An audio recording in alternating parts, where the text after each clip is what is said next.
application of yoga and management, VK वयम के नए भवन के उद्घाटन पर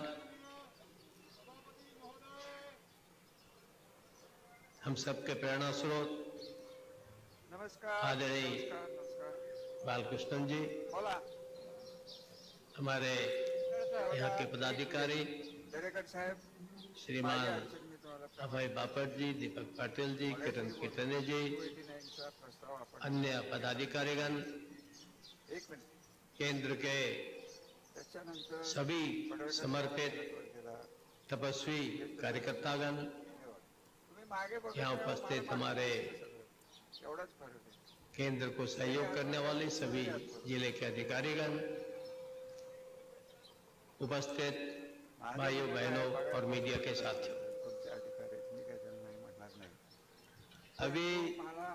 बापट जी बार बार ठाकुर ठाकुर बोल रहे थे, तो आप कम लोगों को समझ में आया होगा आखिर ठाकुर क्या है, क्योंकि सब लोग तो रामकृष्ण परमहंस जी को पढ़ते नहीं होंगे। ये जो स्वामी विवेकानंद है, एक मिनट में एक होगा तो कभी कभी कुछ इस पर भी कुछ बोलेंगे, लेकिन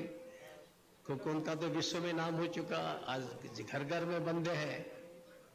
परंतु ये पूज्य स्वामी विवेकानंद जी, जगत बंदे स्वामी विवेकानंद जी किनके आशीर्वाद से आगे को बढ़े,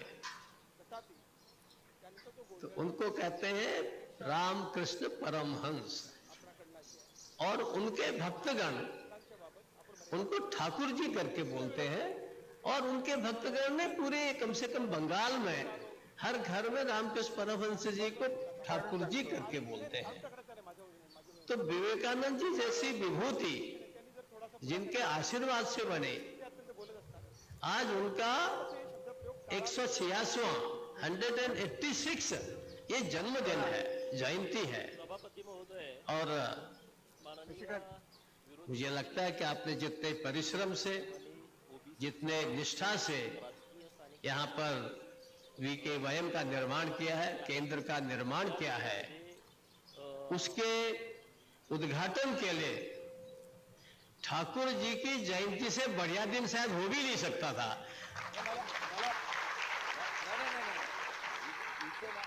और सबसे अच्छा यह कि माझा स्पष्ट शब्दांमध्ये हरकत एवढीच आहे, ठाकुर जी की कृपा से, आशीर्वाद से या ठिकाणी आहे, स्वामी जी ने जो इतना यश प्राप्त किया, अमर हो गए, हम सब लोग का मार्गदर्शन कर रहे हैं,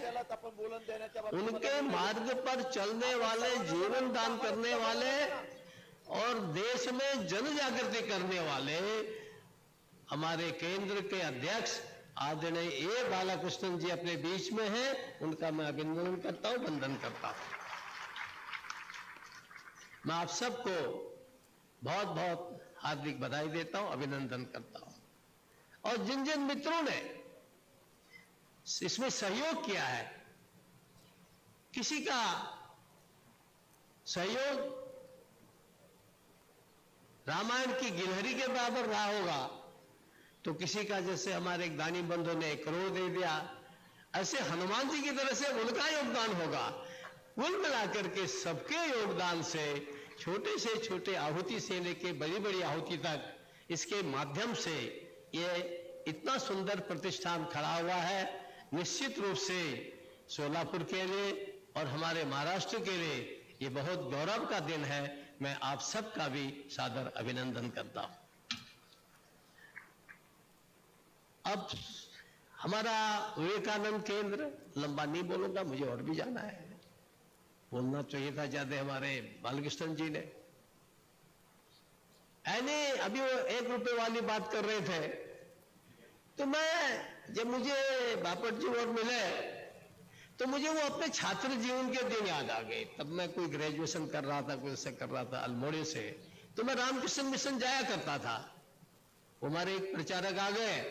तो उन्होंने मुझे वहां से खींच करके आरएसएस में ले आए। तो दोनों का काम एक ही है, इसीलिए आप इस काम को कर रहे हैं, प्रचारक होते हुए इधर को ले आए। परंतु चूंकि एक बार रामकृष्ण मिशन की ओर जाओ, स्वामी विवेकानंद को पढ़ो, तो फिर उसके बाद ऐसा लगता है कि नहीं, वही काम बहुत श्रेष्ठ है, क्योंकि उनका जीवन इतना प्रेरणादायी है कि बार बार पढ़ने की, करने को तो मनुष्य जो है विवश होकर के जो करता है उसका पता भी नहीं रहता, तो इसलिए, लेकिन वो प्रेरणादायी जीवन है। और तब मुझे याद आया कि हम छात्र थे कॉलेज के, और एक एक रुपया इकट्ठा करके इसके लिए कलेक्शन करते थे। मैं लंबा नहीं जाऊंगा, परंतु अरे एकनाथ जी को मैंने प्रत्यक्ष सुना है और इतने स्पष्ट थे। हम लोग संघ के शिक्षा वर्ग में रहते थे, 150-200 लोगों को खड़ा कर देते थे, बोलो अपना नाम बोलो, और फिर उसके बाद कहते थे अच्छा 150-200 लोगों में से जिसको लगता है कि मेरा नाम भूल गए एकनाथ, तो वो हाथ खड़ा करो। अगर कोई हाथ खड़ा कर दे तो फट से हाँ भगत सिंह, ऐसे आणि इतनी अद्भुत स्मरण शक्ति है, कल्पनातीत स्मरण शक्ति। तो ऐसे एक समर्पित, अभी वो एक व्यक्ति एक ध्येय, 1 man 1 mission, you are talking about this ना। अभी 1 man 1 mission वो तब भी बोलते थे अपनी संघ के शिविरों में हम लोगों को, अरे भाई दुनिया भर इधर उधर भटकता है, एक कोई काम करो ना, उसको आगे बढ़ाओ। तो जब सेंट जेवियर रॉक को, यानी जो हमारी कन्याकुमारी का स्थान है इतिहास में, पुराणों में, गाथाओं में, उसको परदेशी आए, उसको सेंट जेवियर रॉक बोल दिया। आप कल्पना करके उस समय सब विरोधी, लेकिन कैसे उन्होंने, मैं लंबा नहीं जाऊंगा, जरूर आप पढ़ेगा उसको क्योंकि समय बहुत चाहिए उसके लिए, कैसे कितनी अद्भुत हम लोग देखते थे, तो हमारी भी इच्छा होती थी थोड़े एकनाथ जी के साथ हम भी चले जाए, क्योंकि